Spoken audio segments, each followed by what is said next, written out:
Thank you very much, please. Those are friendly truckers. They're on our side. It's almost a celebration in a way. Please, sit down, please. The First Lady and I are thrilled to welcome you this afternoon for our second event, recognizing extraordinary Americans who have responded to the invisible enemy. We know what the invisible enemy is. We've learned a lot. With exceptional bravery and commitment and love, and we appreciate it very much. Great job. Fantastic job. In the midst of this pandemic, our nation has been united in grief and in prayer for the precious lives that have been lost. We've also come together in awe and admiration for the heroism and patriotism that we're witnessing all across our country. Here with us today is Amy Ford, a nurse of 17 years from Williamson, West Virginia. Great state. Where is Amy? Hi, Amy. Weeks ago, after telling her children she loved them, Amy got on a plane for the first time in her life and traveled to New York to help. For the past 42 days, she's been working 12-hour shifts in the intensive care units of Kings County Hospital Center in Brooklyn. I know it well. I know that building well. I passed it many, many times. And Amy has been serving the coronavirus patients around the clock. She once held the hand of an elderly patient all night long just so the woman would not feel alone. Boy, that's something. Thank you, Amy. That's incredible. I want to thank you for what you've done. What a great story. I've heard about this story. Please come up and say a few words. Please, Amy. That's great.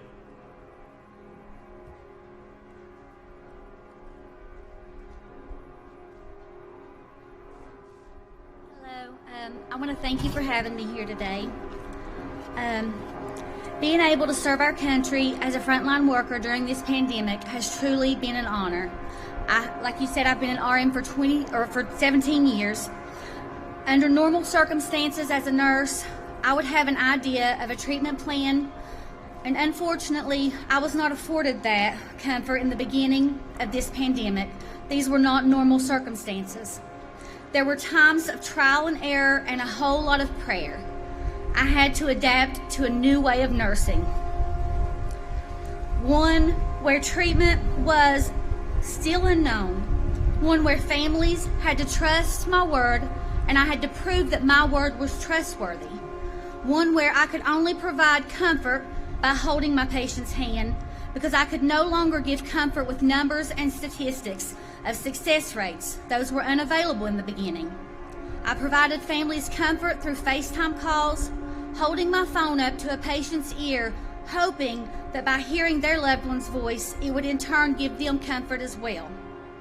This experience has been one of the most emotionally challenging things that I've ever been through, but it has made me a better person in the end. There is a light at the end of the tunnel. We are beginning to see progress, and we are starting to see stories of success. This virus may have initially caught our great nation off guard, but we will overcome this and we will prevail.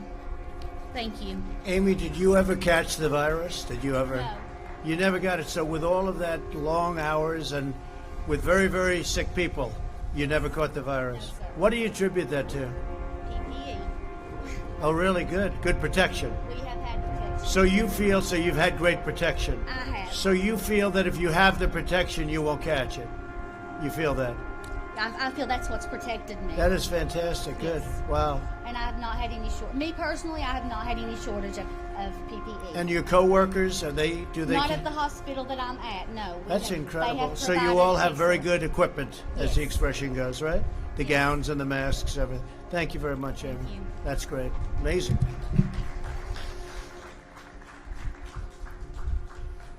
It's a great story. Also with us is Ben Ross, the co-founder of a small custom tie business called Brackish Bow Ties in Charleston, South Carolina. Great place. Ben is also, with his team, has shifted to producing protective masks for medical workers, and he's done it completely free of charge. That's fantastic. As Ben says, we've pushed the gas pedal down, and we haven't let up. So Brackish Bow Ties has donated more than 2,000 masks to 31 medical facilities in 10 states, And Ben's also been able to keep all 48 of his employees on the payroll thanks to the Paycheck Protection Program. Great, Ben. Could you come up and say a few words? I can tell it's you by the tie. I assume that's the man I'm talking about. Thanks, Ben.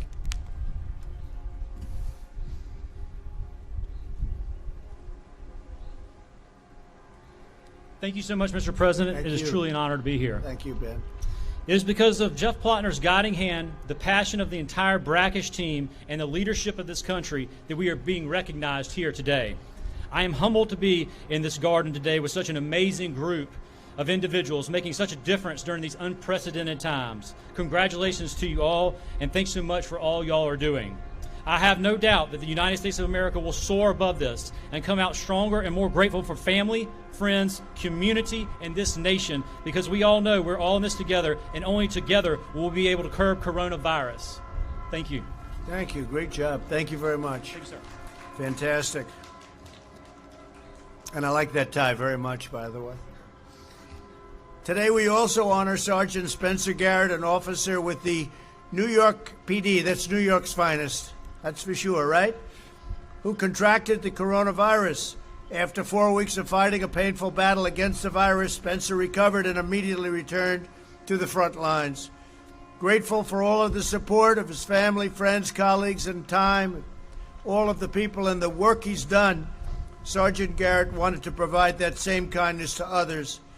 And I know so many of the people members of New York's finest, and we love them and say hello to them, okay?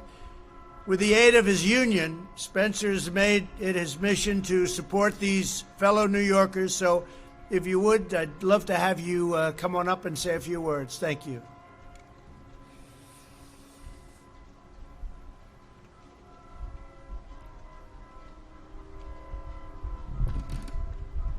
Good afternoon. First, I'd like to start by thanking President Trump and the First Lady for their unwavering support of the NYPD. Thank you. As one of your hometown cops, I thank you for your leadership during these uncertain times. On March 29th, I tested positive for COVID-19. Breaking the news to my parents, Janet and James, my brothers, Lee and Sam, and to my 8-year-old daughter, Liana, was downright scary. I saw the fear in their eyes. I looked at my daughter, and I assured her Daddy wasn't going anywhere.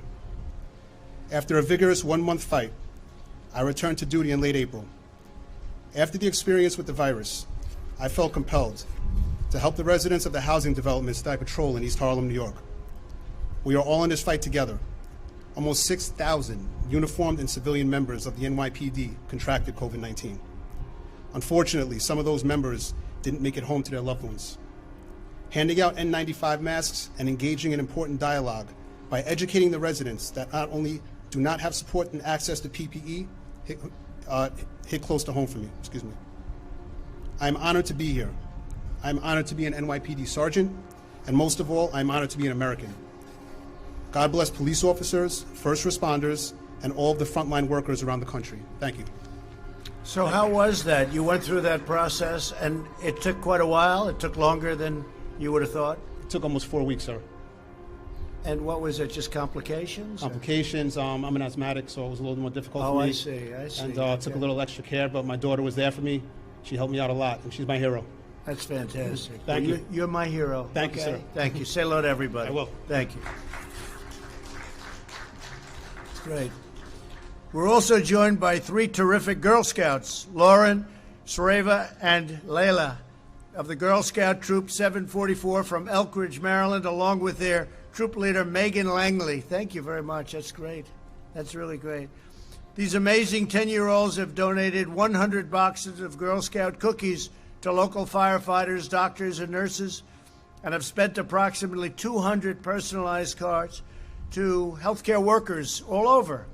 And they're going to do a lot more. Their ambition is to do a lot more.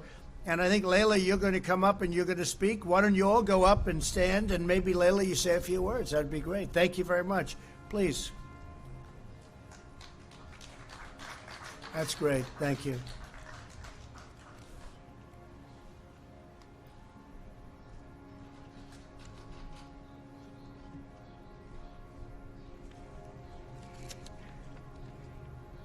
Hello, my name is Layla Khan with Troop Girl Scout Troop 744.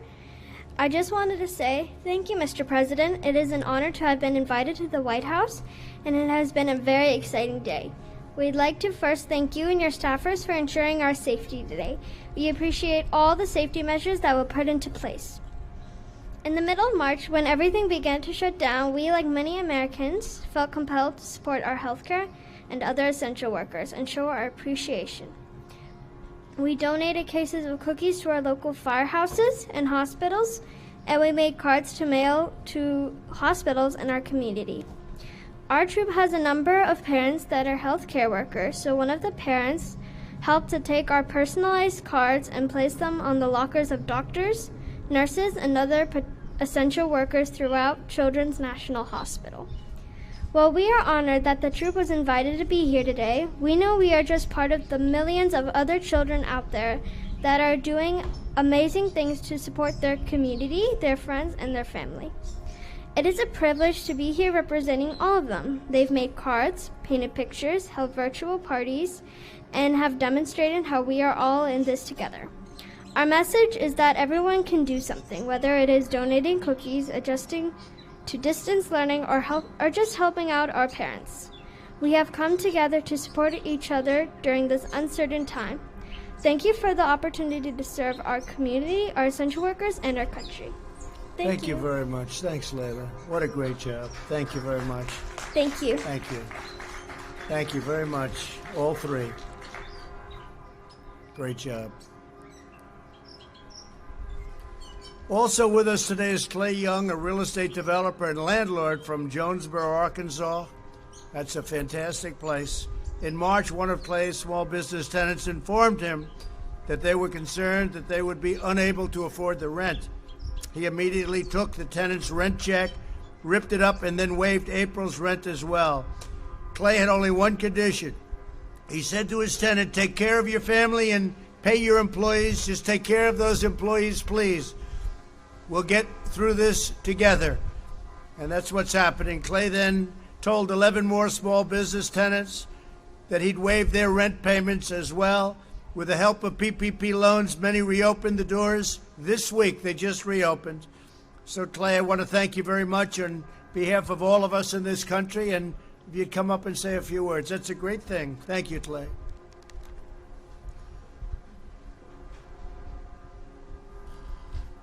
Thank you, Mr. President. Thank you so much for having my wife Pam and I here, and the First Lady. Thank you. It's truly an honor. I also want to say how proud I am to be part of a community and a great nation that we've all gathered together to help one another through this trying time. You know, the work that I've done in my hometown of Jonesboro, Arkansas, the focus of that has been on making my community better. As I saw what the virus was doing, and I saw what the virus would be doing to the small business and to the employees of the small business, I realized that I needed to work with my tenants, and forgiving the rent was the only option. And I remembered thinking, you don't kick people when they're down. And over the last 20 years of being a small business myself and a developer and also a landlord, there's been tough times. And in those tough times, I remember those people that came and they helped me and my family. And so in that moment, I thought this is my chance to maybe just have some gratitude and some humility and pay that forward. And I will always remember those people. So then after that, I helped my tenants with the PPP loans, and I helped them help to participate in this amazing program that what has really served as an invaluable bridge for us all, which brings us to where we are this week. So as we work towards reopening the economy and maybe returning our lives to some sense of normalcy, I just want to say thank you so much again for having me here today. Well, I want to say to you also, and being a landlord, it's a pretty good business, and I heard you've done really well, and it's nice what you've done, Clay. We appreciate it very much. Thank you, sir. Thank you. Say hello to the people of your state. Your state is wonderful. Yes, sir. Thank you. I like it. You know that. Thank you, Clay. So during this difficult time, our citizens are rising to the challenge, just as generations of Americans have done before us. America has never faced a trial like this. We've never had anything like this happen. but we're going to endure, and we're going to thrive, and we're going to do better than ever before.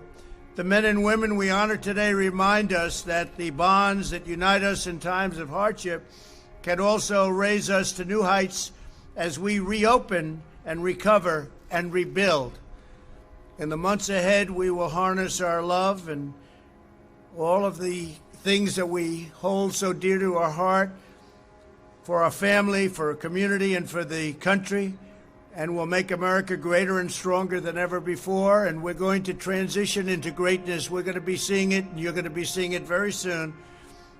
There's a pent-up demand, and there's a pent-up love, and there's so many things happening, and you're going to see the fruits of all of the work that we've all been doing, working 24 hours a day in some cases. So I'd like to thank everybody for being here, especially our great heroes, because that's what you are, heroines and heroes. It's exactly what you are. And I'd now like to ask these wonderful and courageous Americans to come forward as I present them with a letter of recognition. And I want to thank our First Lady. This was a very important event for First Lady Melania. Thank you very much. Great job you're doing. Thank you. Thank you, honey. Okay, please.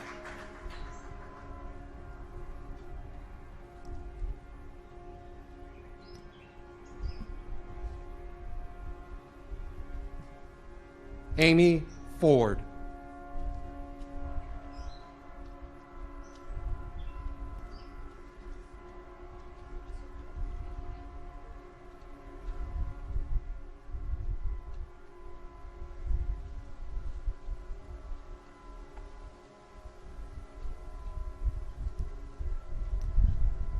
Ben Ross.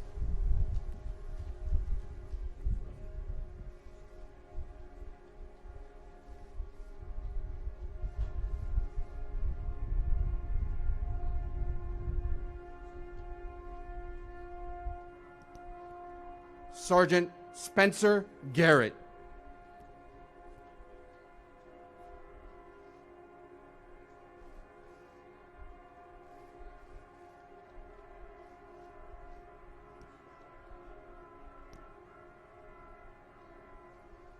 Lauren Matney.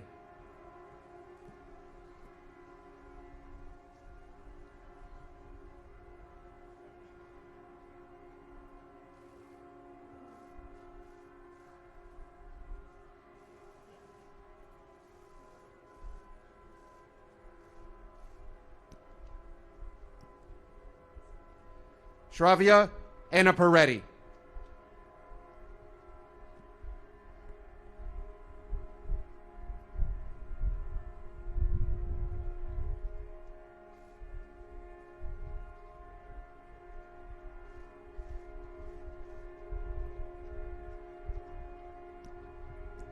Layla Khan.